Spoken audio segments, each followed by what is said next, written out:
Okay, I decided to go. We did numbers already, but I wanted to get some sounds. I wanted you to be able to experience some sounds, and that goes towards the halfway through. But I thought I'd do the whole thing. Good, good. Holy cow! Good aganet. I corrected this and I corrected it wrong. Anyway, the second one is the right. That they should all be the aganet. Good aganet. Niizho aganet. Yeah. So the aganet. Niiwi aganet. Naano aganet. Okay, this is the part here that you need to get the pronunciation here. The Ngodwaaswi, aganet. Nshwaaswi, Nshwaaswi. Nshwaaswi.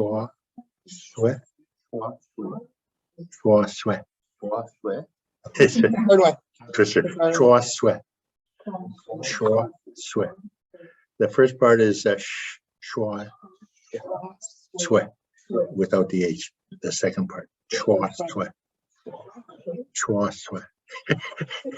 Practice 100 times. Nshwaaswi. Yeah. Any words that come up with that after, you should be able to get them once you get this. Nshwaaswi. Zhaangswi. Mdaaswi. Mdaaswi bezhik. Aganet. Naawkwe.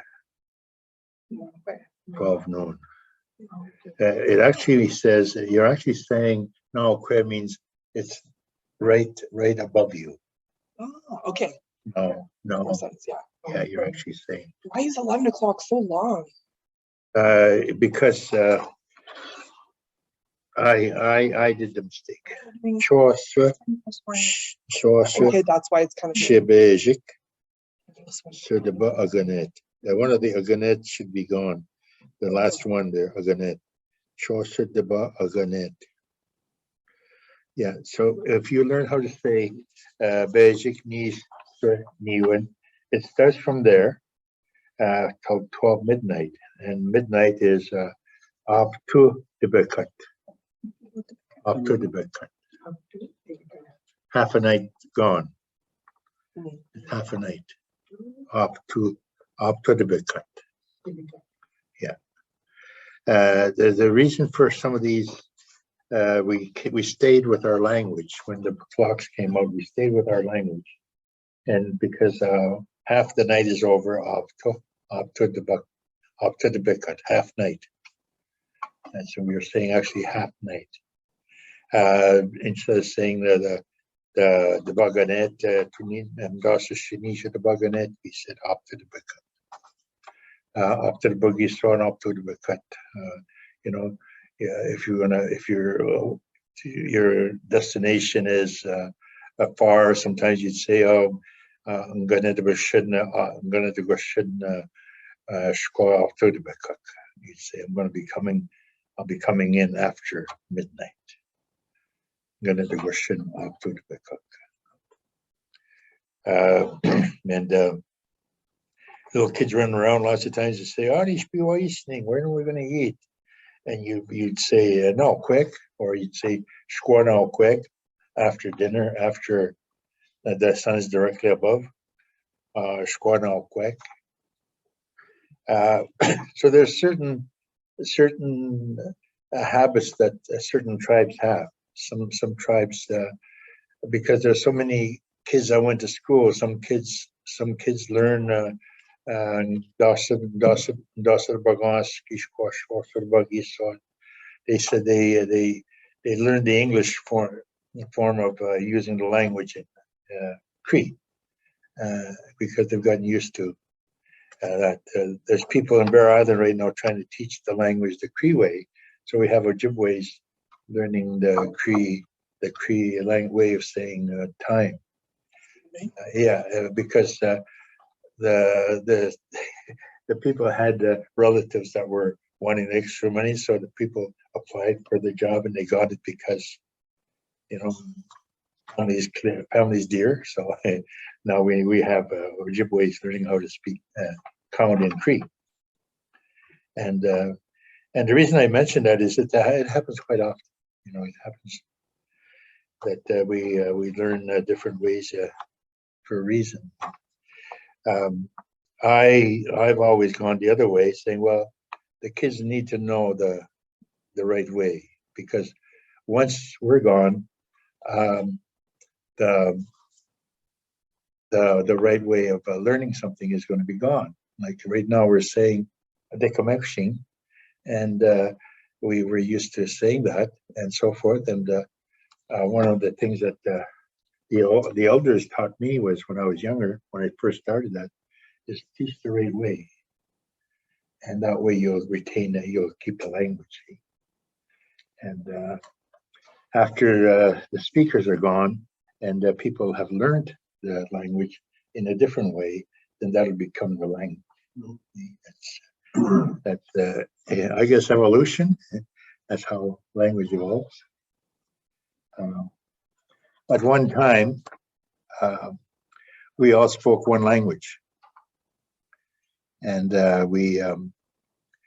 because we moved to different geographical areas, our language changed. Because people that moved towards the mountains, where there's a lot of mountains, there was a lot of echoes, so the language changed.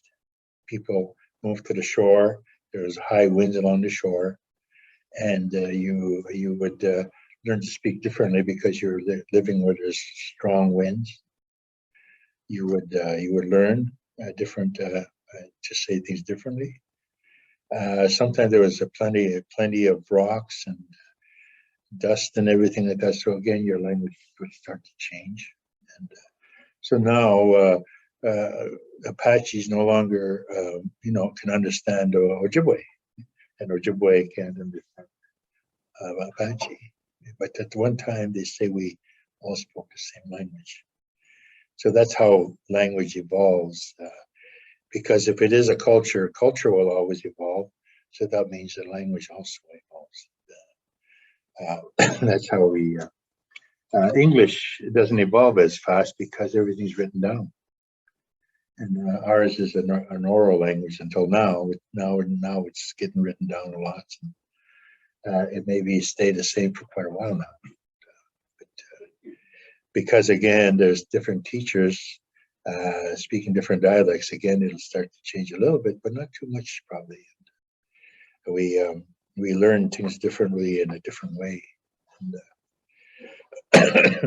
our first big argument when we went to school to learn how to teach language was my dialect's the correct way. And everybody was saying, no, my dialect. And we wanted to have ownership on which is the good language, which is, to us, that's what we did. And I guess we were just bored. We wanted to fight over things, different areas and everything like that.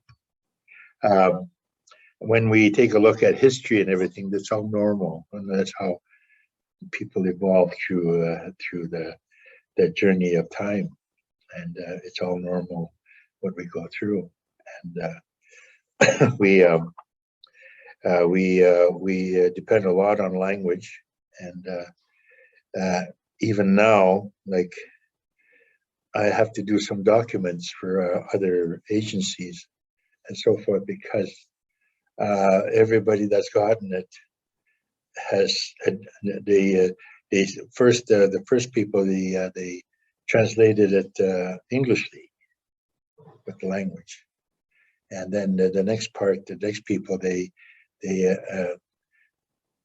were educated enough in Ojibwe to be able to change the wording, English wording into Ojibwe wording.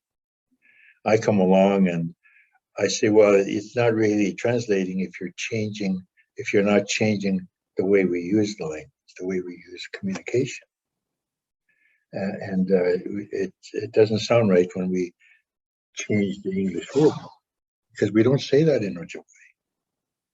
So my direction from my bosses have been, well, you should do it so that you are speaking your language with your thoughts, and so that's how. Again, there's things evolving there, and so forth. Any questions on that from anybody? Can you say 9 o'clock again? Just because that's the sound I have a hard time with. The Zhaangswi. Zhaangswi. Zhaangswi. Zhang. You say Zhang.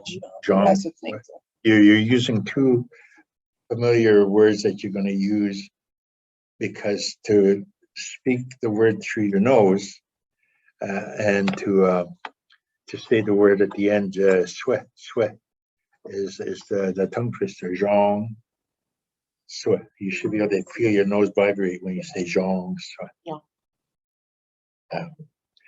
Once you learn these sounds and that, then you can start to be able to express yourself when you see somebody else, hear somebody else saying the word. You should be able to be pretty close to copying what they're saying. When you don't hear the sound and you're not used to the sound, when you hear the word, you will not be able to correctly enunciate the word as it's being said. So even though you hear the sound and you know what's being said, you will probably have a hard time being understood if you don't practice the way that I'm trying to teach some of the sounds as we go through our lessons. And there are steps to learning a language and so forth. Like I'm trying to set up a group for my friend there to be able to hear the sound for 3 days. And I think I started off here the same way. You listen to the sound for 3 days, because before then your brain cannot hear the word. It cannot understand that it's even a word. After you hear the language for 3 days, it takes 72 hours for your brain to start to recognize sound. And once your brain starts to recognize sound, then you're able to have some idea that there's words being said. And then when you start to do that, your brain will develop a narrow path. And through your vibrations in your ears, it'll go into your brain, and your brain will be able to find a place to store the new language, the new words in your brain. Because until, for anything, like even in martial arts, a good example would be martial arts. Your brain has to learn a new movement and has to find room in your head for the new movement. And what you're actually doing when you're doing karate is you're learning how to have muscle memory. You're learning how to have muscle memory, and you're learning how to have reflex memory. Once you study reflex memory, you do something over and over and over again, you'll have reflex memory so that you don't even use your brain after a while, and you'll go into the moving the air, like you're taught in karate or martial arts. You're learning how to move air, literally. I remember my sensei was teaching me how to move air and how to have balance for a year when I was really young. And everybody was a big thing. Go and take karate or go and take, these martial arts. So I went into, I don't even remember the proper name for that thing. It didn't matter, because as long as I was learning how to hurt somebody, that was the main thing. When you're young and full of vinegar there, it don't matter the sound of what you're doing. Let's get it on here, And so day after day, when I went into, or week after week, when I went in to get do my learning training and everything like that, I would say, when are we going to start to learn how to make moves, And my sensei said, oh, no, learn balance.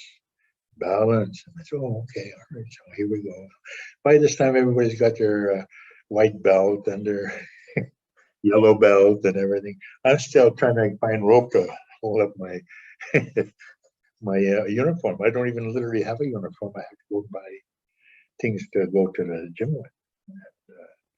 That was really quite a trip. But later on, after a year later on, I quit. I said, that's it. It's not what I want. And I said, how am I going to learn how to fight?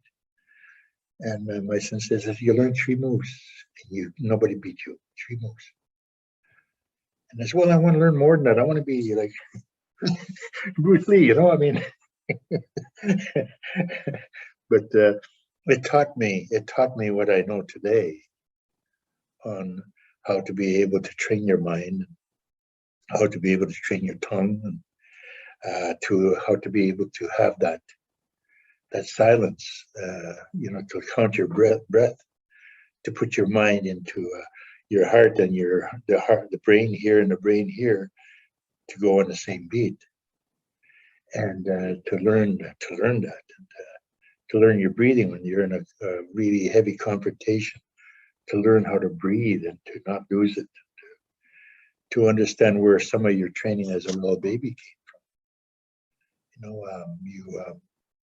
It's very important what we're learning as we're going through at this time, because people are doing Tikanagan training out there, how to make Tikanagans, and they're doing the physical part of how to put that together. But very few people know that there's a hole in the board of the Tikanagan. I've never heard it mentioned before, but there's a hole in the bottom of near the top where the head is. There's a hole there, and it's for the baby's back of the head, so it doesn't get flat.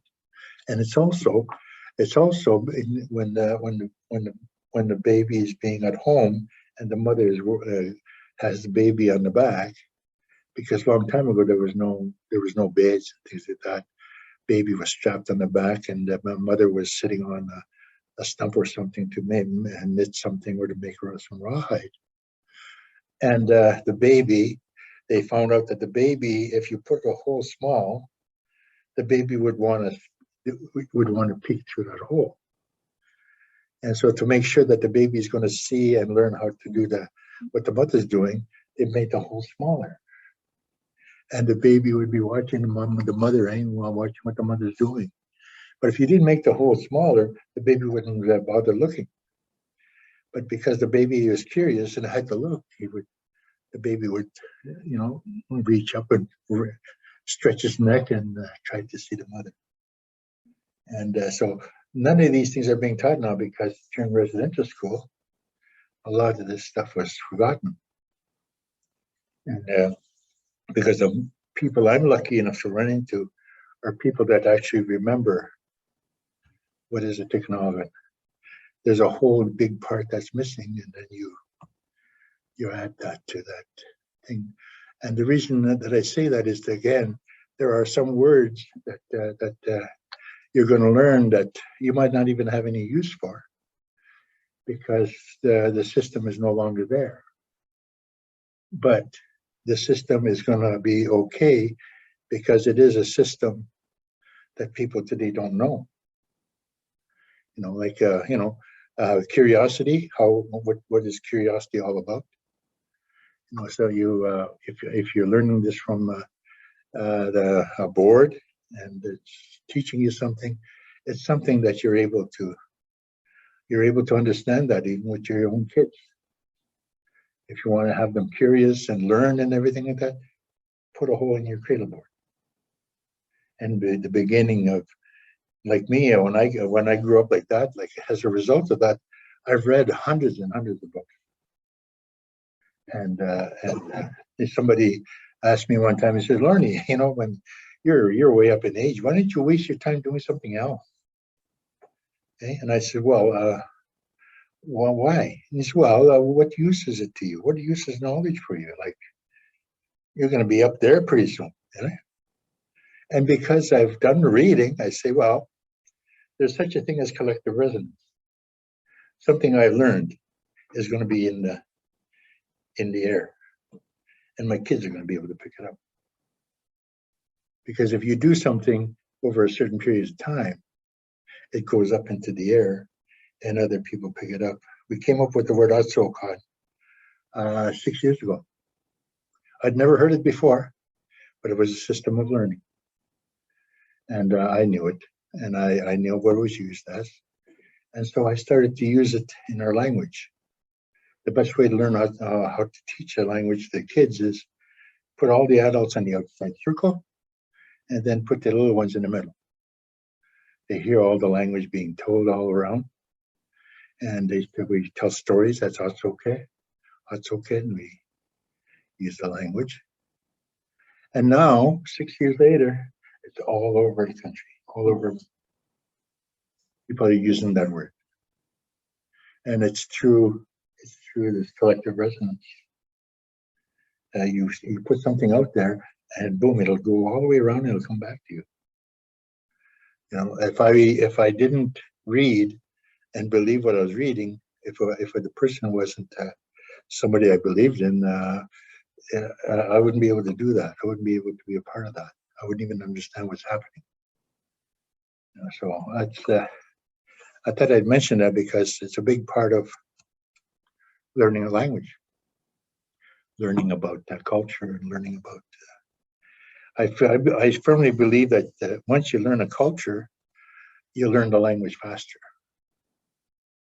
You know, and because once I learned things about a farm, like I shouldn't know anything about a farm in another language, and so forth. But because I grew up among Finlanders, I learned Finn, and it's a totally different language. It has to do with different animals and different food and everything, and so forth. So it helps you. Any questions? I'm trying to hurry here along because we got to leave early. Yeah.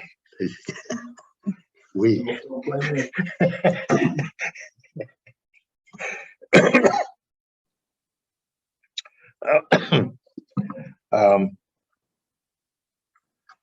There's something else I wanted to mention here. After midnight, what are you going to do after midnight? How are you going to tell time after midnight?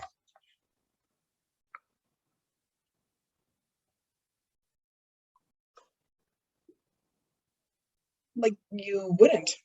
Well, could you go to aganet and then add Aapto or dibikat?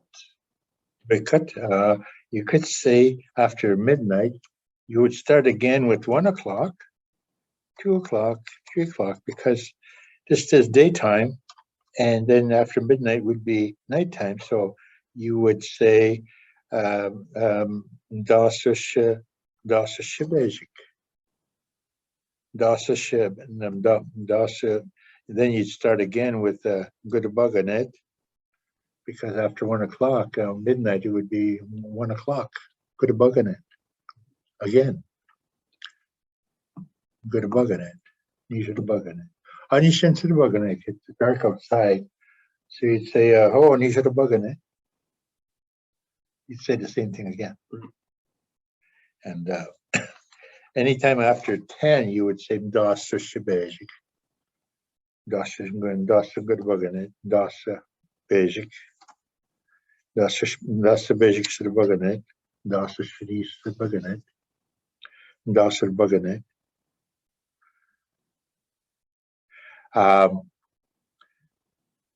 I had to look this up because I didn't even know, but aganet is the clicking of a clock. Aganet, aganet. It's the way that the measurement into Ojibwe, it becomes a measurement that the amount of clicks becomes a measurement.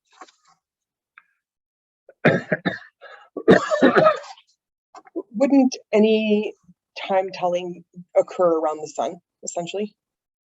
Prior to, I mean, you know, you're talking about like how we speaking the language, but with English rules, or speaking the language with Well, again, Naawkwe is sun straight up. Mhm. That's a instead of saying Niizho to aganet, you say Naawkwe. And that was our form of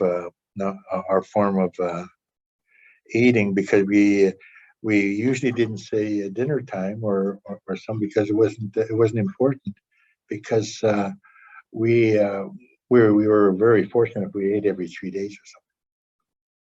Okay? A lot of times you ate every 3 days, or you ate when you got hungry, and you ate a lot better in those days, because everything that you ate was fresh. That thing hadn't been rotting in the fridge for about 2 weeks or something like that. When you ate it, cooked it, it was something that you had just killed, and you cooked it and so forth. And, also the spirit of the food was different. That's one of the reasons how we were able to eat every 3 days, because there was spirit in the food. When you pray to go hunting, and you pray to shoot your animal, and then you pray as you're cleaning it, and you pray as you're eating it before you eat it, and cooking it and eating it. There is this thing about spirit in your food. If you were raised by an old person, it doesn't matter what color, it doesn't matter what tribe. The mother or the cook always stayed beside the food to stir the food. And as the person was cooking and cooking the food, they were praying, and they were thinking in their minds about how the family was going to enjoy this food that they were cooking. They didn't have microwaves. They didn't have timing or an oven or nothing like that. They just stood there and they cooked what they had to. A lot of times they didn't open fire. The way that the meat was cut also was different. The butchering of the meat was totally different. You learned how to get the most out of the meat that you're cooking. So you would be cutting the meat long grain. You'd be eating long grain food, so that it would be digested in a different way. It would digest different, and it was cooked. It was cut this way, cross grain, by Europeans, because that way you were able to be packaged it and so forth, and you would be able to carry it for distances, and the cooking would be faster. Totally different. It is digested in a different way. Any person that's lived on long grain cooked food, long grain butchered food, when they go to that other food, they gain weight like crazy, because it digests itself differently. And so that's a lot of it has to do with the eating in 3 days. I mean, like if I went 3 days without a meal, holy man, I go nuts. I wouldn't do what I cook nowadays. I cook like I got so used to McDonald's that I cook as if I'm at McDonald's. Lots of salt. Mhm. Then I pretend I'm eating fries from McDonald's. Yeah. Any questions on that, or any comments?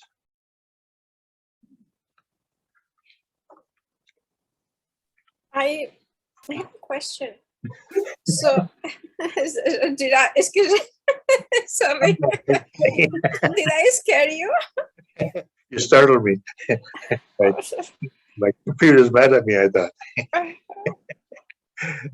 So Yeah. could you please repeat? So if we're talking about 1 a.m. in the morning, did you say we say this? We pronounce the same thing as 1 o'clock in the afternoon? Yeah, Ngodwaaswi. Yeah. Oh. Yeah. The only thing different is it's dark. Yeah. You could say if it's 12:30, you could still say Aapto son dibikat. You can still say that. Aapto son dibikat. Half hour past midnight. And there was again, yes? No, sir, Miguel. I mean, it's hard to remember, but thank you. Yeah. Aapto dibikat is midnight. Naawkwe is 12 noon, dinner time. Again, like we're on the subject of dinner and stuff, and also storing food in that, cooking in a different way.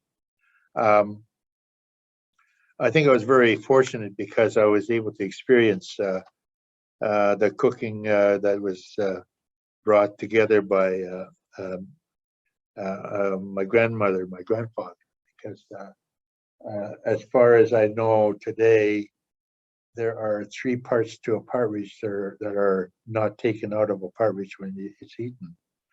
And there's 2 parts, 2 inside parts and 2 outside parts that are taken off a rabbit before you cook a rabbit. And it seems to change the taste of the rabbit, and it also changes how your legs behave when you get older. There is a part, if you eat that all the time in your life, you have that problem with your knees. Because what is affecting the animal and so forth in age will also affect you in age at that time. It's really, I guess, the reason why I studied those things is because of the way that I was raised as a trapper's kid and everything. The things that became a part of my life, being there every day for work and being on time every day for work. You learn that when you're a trapper's kid, because out in the bush, it is very important that you're on time when you're supposed to meet somebody. Your timing is very, very important because it could be life or death in the bush. You know, that's how important that is. So that's one of the first things you learn as a little wee guy. That's the thing you learn. Well, I have to be on time because, geez, I don't want to be stranded out in the bush. You know, we have a hard time now because my daughter and my kids and my wife are being raised in a different way. Because my wife, she has the kids for the first 13 years most of the time, because the Anishinaabe way of raising children is they learn emotions and they learn spirit from the mother first, because it is the mother that knows about childhood. And the man takes over 13 and teaches the child, girl or boy, the physical and mental aspects of life. That's that balancing. When I had breakup when I was when my kids were young, my wife, she said, "Well, I'm going to fight you for custody," and I said, "You don't have to." I said, "Those kids should be with you during their early years." And I said, "It'd be nice if I could visit them when I want when they're 13, to be able to help them with the rest of their lives." And she agreed. I think she was not a Native person, but she still had understanding of how we did things as Anishinaabe to help the children. And so that's the thing that I learned. And to this day, like my kids are, they learn from certain ways. Like always make sure that the gun is loaded in the house. Always make sure. And that's because the other way there can be a mistake. Somebody might forget. You mean the other way? Yeah, the other way is always be unloaded? Yeah. Okay, that's not what you said, Lorney. No, Did he? It means it. The gun is always loaded. Yeah. Because then you know the gun is always loaded. Oh, you treat it like it's always loaded. Yeah, Okay, you don't actually keep it loaded. I got When it. you prove it's loaded, you're not treating it like it's loaded. Yes. It really is loaded. Isn't that legal? Yeah, no, it's legal. Gun supposed to be unloaded It has to be locked. It has to be locked. and unloaded? Well, In my house. in- My guns are see, unloaded. that's where, Yeah, but we treat them as if they're loaded. the same thing like that is the same. It's the same, another thing was when we went someplace in a car. Yeah. Or a wagon. Yeah. It was my job to make sure I got into that wagon or the car. My job. I had to get in there before the guy put the darn thing in the gear. Okay, yeah. Even though we weren't used to vehicles, it was my job because for that reason, I'm still thinking the same and so forth. And I almost take off with the kids sometimes Yeah, because they haven't been taught the same thing. Yeah. And it's my fault. yeah. It's strange, eh? But that's when you're almost being raised by instinct. You there's certain things that just stay with you, eh? Sometimes they could be dangerous. Eh? More Like you're saying, self-sufficient, more self-sufficient. Yeah. So If everybody's doing the same thing, it's different. But if Yeah. a person's doing their own thing, it could be dangerous. Yeah. Yeah. So with me, it was even the raising of the kids and the way that we have because I was a trapper's kid and I played from 4 o'clock on. I played all over the bush. Yeah, because we lived in a cabin. My grandmother never had to worry about how far I'd go or anything, because that was my job to make darn sure where I was, and she'd tell you, it's important that you know where you are, She said, because I can't go looking for you. Yeah, so I think there must be a reason why I go to some of the areas I go to, because I always try to have my time with tobacco every morning if I'm going to teach or I'm going to be translating some documents, and it seems to help to be able to learn how to focus. Yesterday I sat in my desk for 3.5 hours. And I had to do a document over 7 times, and it was hard. 3 pages each time, for 3 pages each time I did it. 3 pages of translating. So it's a pretty, you have to focus for that long. It's hard. Eh? So I pretty well have to put tobacco down and be able to understand it. I'm still learning how to translate, and it's been couple of years. I'm still learning how to translate. At first I was translating Englishly. The English, I wasn't translating my thoughts and my culture and everything I was teaching. And I said, I can't do that anymore. And again, it was an older person that said, well, why don't you just say it in English, because that's what you're trying to do. People that are asking for translation should be learning how to use your language and so forth. And that's the message I got. So I said, okay, well, I can do that. But seven times. Because you'd read the document after and you say, oh, no, that should be, I should have said it this way. I should have said it that way. It makes more sense that way. Because there's about 3 or 4 ways that you can say each word with a different meaning. Like a very simple little phrase, Ngodwaaswi, and Ngodwaaswi. They're very similar, but they're very different.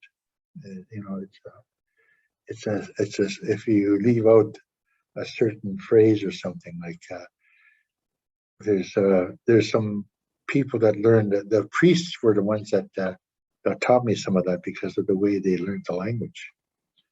And they would say some of the words, Boaka Anishinaabemowin, and they would say Boaka Mavashaganash, and they would lose the rhythm, and then they'd end up saying something totally different.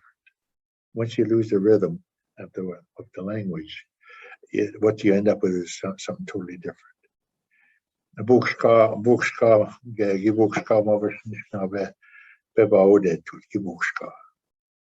If you don't watch what you're saying, and if you don't separate your words the right way, it sounds like you broke yourself.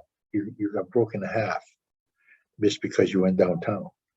But what you're trying to say is you went broke. You went broke when you're spending too much money. But they see that you have to say the rhythm in such a way. And if you're writing it, then I'm saying it, I'm writing it. And to me, it looks okay until I'm put it aside and I read it. And I say, oh, geez, I didn't mean to say that at all. So with that in mind, I have to watch how I'm teaching the language. Because, I could be teaching you guys to say something entirely different. There's such a simple way of Paula. She made a couple of taught me a couple of things just from her typing this out for me. She says, "What's this word here?" And I says, "Oh, that word." I said, "Well, it's supposed to be this way, not the way." I said, "Gee, it's a good thing you taught me because I don't want to talk. I didn't want to teach that. That's for sure."